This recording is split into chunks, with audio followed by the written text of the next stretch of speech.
now in the Black Box with Spider Loke, Most Easty, aka BJ Keyway, and the Google Gang. Let's go! Listen. Gratitude is the attitude. Show is a blessing. To be back in the Black Box. Black Box. Relax, roll up as we randomly react to content in these YouTube streets. Yeah. It's time for R&R. Snakewood Net Hustle. Big shout out to my SPR, Spotter Low. You know I'm in the Black Box. Had to come through, tap in, show love one time. Yeah, y'all make sure y'all subscribe. Stay tuned. All that. The constant, consistent, continuous content creation campaign continues. We still on them 7Cs. Y'all see the title. This time we pulling up on, I think it's the Black Wealth Channel. These are the same people that got the series about so-and-so showed you how to get rich, but nobody noticed. This title was interesting to me. So with no further ado, let's see what warning we missed and what the baby boy Cash has been up to. People call me the street professor because I see life lessons in these hood classics. And Baby Boy, that's not just a movie. That's a warning label wrapped in baby mama drama and bike rides through South Central. Yeah, it's got jokes. It's got chaos. But underneath all that, it's a blueprint of why so many men stay broke, emotionally, financially, spiritually. Tyrese plays Jody, a grown man still living like a kid. No rent, no vision, no plan. Just vibes and manipulation. But the thing is, Jody's not rare. He's common. That's what makes this movie hit so hard. So today, we're going to break down the real lessons from Baby Boy. Not the surface level stuff. We're talking generational cycles, arrested development, and why you gotta boss up or get stuck. Because staying broke is a choice. And Baby Boy shows you how it happens. Let's get into it. Lesson 1. Stop being a rental tenant in your life. You remember that opening scene? Jody standing shirtless in the backyard, talking about how black men are like babies. No ownership, just surviving. He's not lying.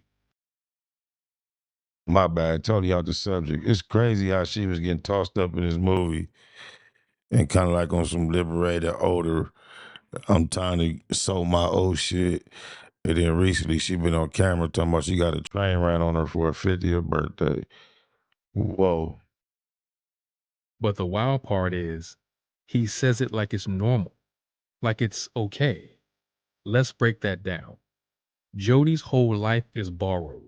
He's living at his mama's house rent-free, using her food, her electricity, sleeping in the same room he grew up in. He's a full-grown man, pushing 20-something, with a kid on the way, and he still acts like it's his mom's job to keep the lights on.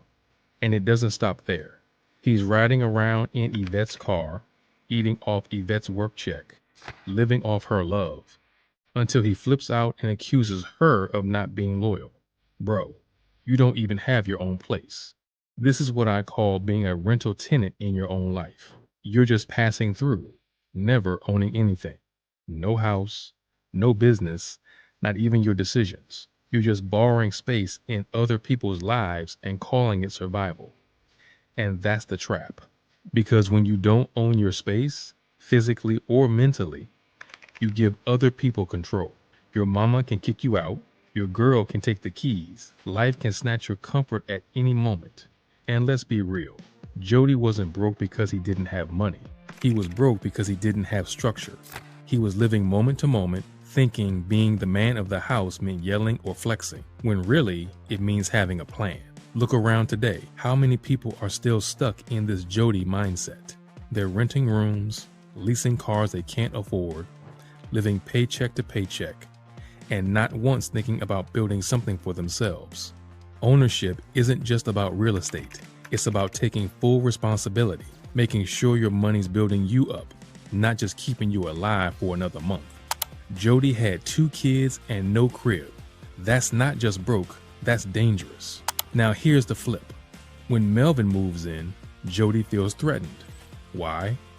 Because Melvin's a man with discipline, with experience, with ownership. He walks different, talks different.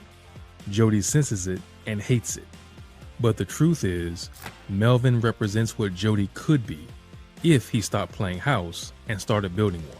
So if you feel like you're stuck right now, ask yourself, are you owning your own path or just renting time in somebody else's? You don't need to buy a mansion tomorrow, but you do need to start acting like your future is your job, because no one's going to hand it to you. And if you don't get that, you'll be 35, still sleeping in your mama's back room, mad at the world, blaming everyone but yourself. Lesson 2. You can't cheat the game. There's this one scene that tells you everything you need to know about Jody's mindset. He's selling stolen dresses out of the trunk of his girl's car. No receipts, no taxes, no paperwork, just straight hustle. And in his mind, that's making money. That's winning. But what he doesn't realize is he's playing checkers in a chess game. Jody's whole lifestyle is built on shortcuts. He borrows his mama's roof, he rides around in Yvette's car, and flips stolen merch to make a quick buck. And when it works for a day or two, he thinks he's figured it out, like he cracked the system. But here's the truth. You can't cheat the game. Every time you avoid the hard route, learning a skill, stacking your money, building credit, you trade a small win for I often say, man, the shortcut is actually the long way. Oh, my mama. a bigger loss later. It's like putting duct tape on a leaky pipe and acting like the... And I say that because typically, usually, if you take the shortcut and you're really committed to getting it done, you're eventually going to realize the shortcut is not sufficient, and you're going to end up taking the proper steps, which meaning the time you take trying this shortcut was wasted time. And now that has turned into the long way if you really intend on getting to your destination. problem solved. It's not. It's just delayed. That's what happens to Jody. The streets close in. The same dudes he used to laugh with, now they're setting him up. The same schemes that made him feel like a boss, now they've got him paranoid, looking over his shoulder. Because when you move like that, fast, sloppy, under the table, you build a life that can fall apart in a single day. Now, let's bring this to real life. You ever meet someone who keeps switching jobs, dodging taxes, never registering their business, always in between something? They talk a good game. I'm grinding. I got something big coming. But 5 years go by and they're still in the same spot. That's Jody. That's the trap of hustling without structure. It looks like movement, but it's just spinning in place. There's a reason real wealth moves slow. It takes time to build, time to get legal, time to make mistakes and learn from them. Jody never gave himself that time. He wanted the rewards without the responsibility. He wanted to feel rich before ever being secure. And let's be honest, it's tempting, especially when money's tight. But those fast routes, they age you, they break you, they make you reactive instead of being strategic. The real flex is building something that lasts, paying your taxes, getting the LLC, learning the game. That's how you stop being broke, not just in your wallet, but in your mindset. Jody thought the shortcut was freedom, but every shortcut he took made his life smaller, less stable, more fragile. That's the cost. And if you keep playing like that, you won't win. The game wins every time. Lesson 3, check the influence in your circle. There's a line in Baby Boy that ain't ever said out loud, but it's written all over the screen. If you hang around 5 lost people, you'll be the 6th. Let's look at Jody's circle. First, you got Sweet Pea. Violent, impulsive, ready to throw hands at a moment's notice. He's Jody's ride or die, but that loyalty comes with baggage. Sweet Pea doesn't think ahead. He doesn't reflect. He reacts. So every time Jody hangs out with him, he's feeding the version of himself that stays stuck in survival mode. Not strategy, just ego, pride, and reckless decisions. Then there's Rodney, the ex-con out of prison, back in the neighborhood, flexing muscle and threatening Yvette. But the deeper message is more subtle. Rodney represents the future Jody's heading toward. The washed up, washed out dude who never grew up, who never got out. And now all he knows is control, manipulation, and intimidation. That's who Jody's becoming, unless he makes a hard pivot. Contrast that with Melvin. Melvin's not perfect. He's got a past.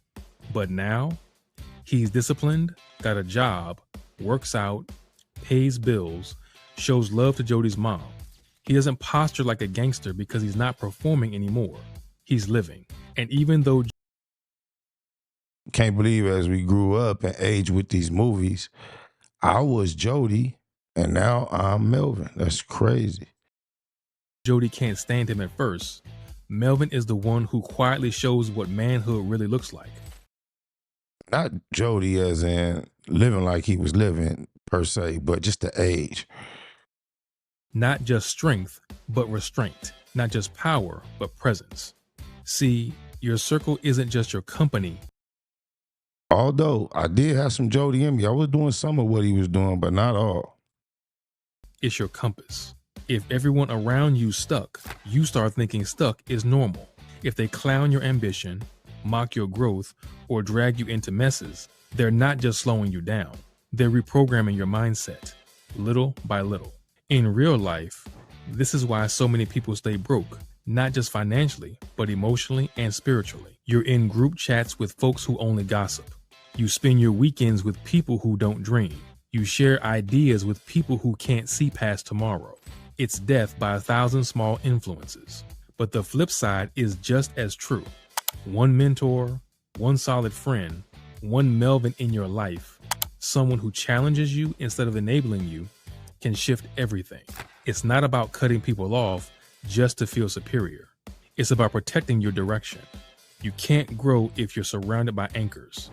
And sometimes the biggest flex isn't going farther alone, it's changing who you walk with. Because here's the truth.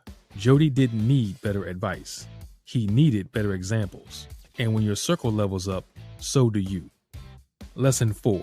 Accountability saves you. There's a moment near the end of Baby Boy where everything's on the line. Jody's standing in the dark with a gun, ready to take Rodney out. His pride's been crushed. He feels cornered.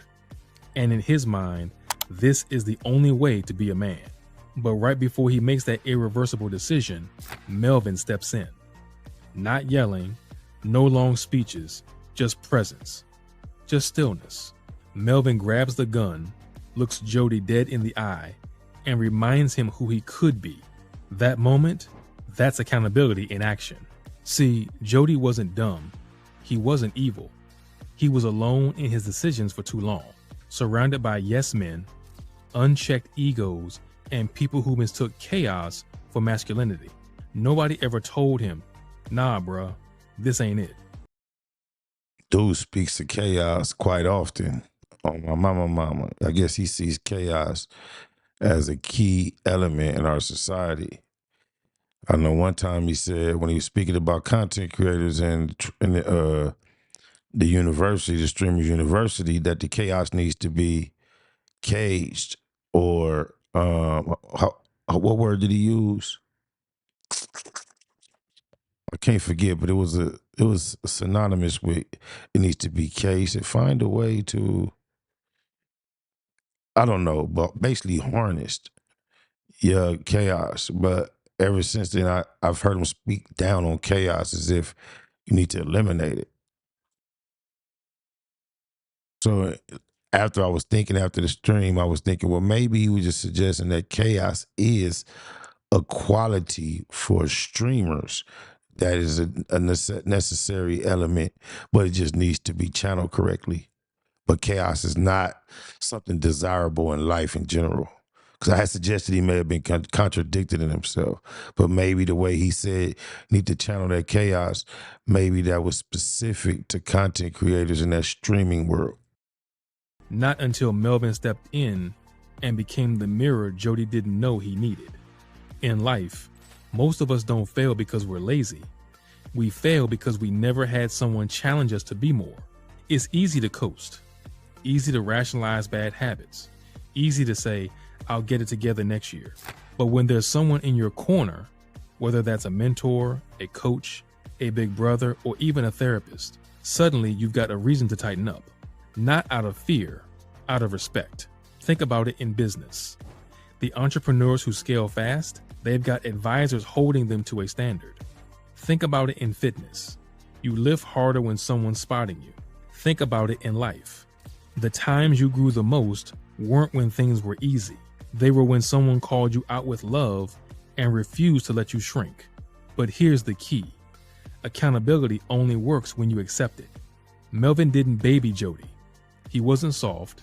He earned the right to correct him because he walked the walk. And once Jody let his ego drop, he finally started listening. He started thinking long term. He apologized to Yvette. He started acting like a father to JoJo. That shift didn't come from a lecture.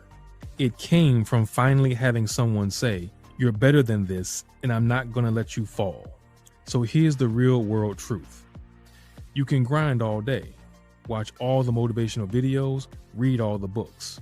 But if nobody's checking you, if nobody's telling you that's not the move, you'll eventually self-destruct. That last scene with Jody walking through the park holding his son's hand, that's what accountability leads to. Not perfection, but progress. The kind that doesn't just change your life, but everyone around you. Baby Boy wasn't just a movie. It was a mirror. Jody stayed broke because he stayed stuck. No plan, no growth, no accountability. But the lessons are all there if you're ready to apply them. So let me ask you, what part of Baby Boy hit you the hardest? Was it the scenes with Melvin? The moment Jody started to change? Or something else entirely? Drop your thoughts in the comments. I read them all. And if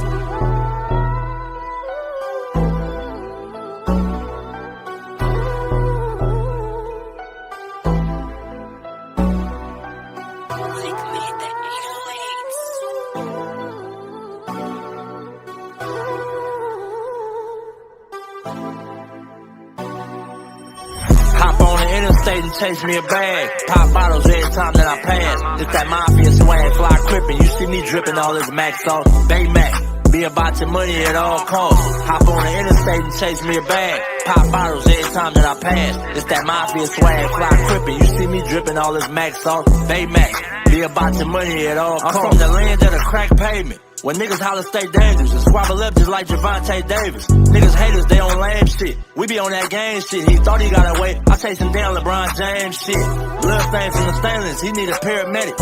And we play ball. Everybody around me athletic, still stepping, well committed. I stand on business. Every load I jump in, that bitch tinted. Won't catch me slipping. About my money low, run me that bag. Call my bitch and say I need you. She gon' run to me fast. That mafia swag, she can't get enough. And she know I'm about my man. She let her sit and watch me add all this money up. Riders popping out the cut like roaches when the lights on. I'm just like BG with my niggas, whether right or wrong. Dead end mafia, you entering the danger zone. Tiny Max be cracking heads, you better have your helmet on. Hop on the interstate and chase me a bag. Pop bottles every time that I pass. It's that mafia swag, fly crippin'. You see me dripping all this Max sauce. Baymax, be about your money at all costs. Hop on the interstate and chase me a bag. Pop bottles every time that I pass. It's that mafia swag, fly crippin'. You see me dripping all this Max sauce. Baymax, be about your money at all costs. These niggas be hopping out of foreign whips and feeling like they run shit. The homie like Nick Cannon, he a fool with them drumsticks. Serve him and they done with. Have all of them niggas hit. Something heavy in my Baymax sweater. You see the gun print. Yeah, I got me bent behind tent, but I'm low key, give a fuck about the busters. The real niggas fuck with me, I move solo. Two pro clubs over polo. You won't catch me in none of you niggas photos. Y'all too friendly. Hopping out, spilling my Remy, smoking on good pressure. Always in a different low. Gotta keep these niggas guessing. Firearms in my possession. Steady counting my blessings. Believe in God and believe in this weapon. And try not to do too much stressing. Ain't seen my daughter in months. And when we FaceTime, I shed tears, I can't help it. And still connected in these streets just like Wi-Fi. Chucking up the set for death dope. We gon' rip ride. Hop on the interstate and chase me a bag. Pop bottles every time that I pass. It's that mafia swag, fly crippin'. You see me dripping all this Max sauce. Baymax, be about your money at all costs. Hop on the interstate and chase me a bag. Pop bottles every time that I pass. It's that mafia swag, fly crippin'. You see me dripping all this Max sauce. Baymax, be about your money at all costs.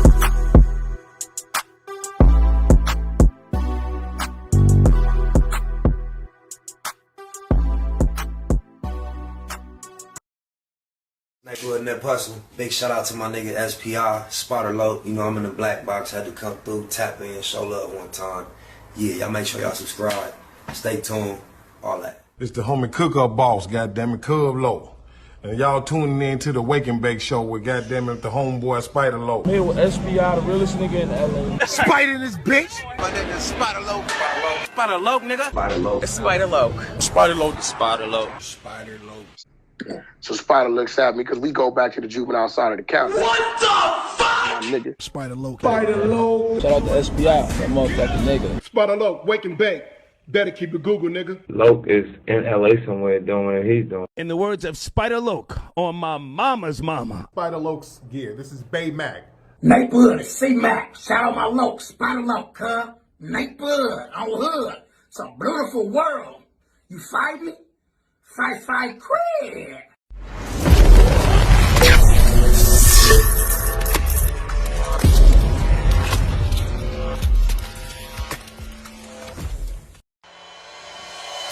Point blank, do no subliminal dissing. When I listen, I can tell you never been on no mission. Sticking to the script, don't care if I offend you. Neighborhood crib, the marathon I overlook my competition, never seeing them. I done trained my mind that I'm going. You could tell by how I walk, talk, I'm a boss. A Eastside millionaire, homie, what you thought? My life is a movie. They can't get close to me. They mad cause they can't be. I'm everything that they wanna be, yeah. You are now in the Black Box with Spider Loke, Most Easty, aka BJ Keyway, and the Google Gang. Let's go!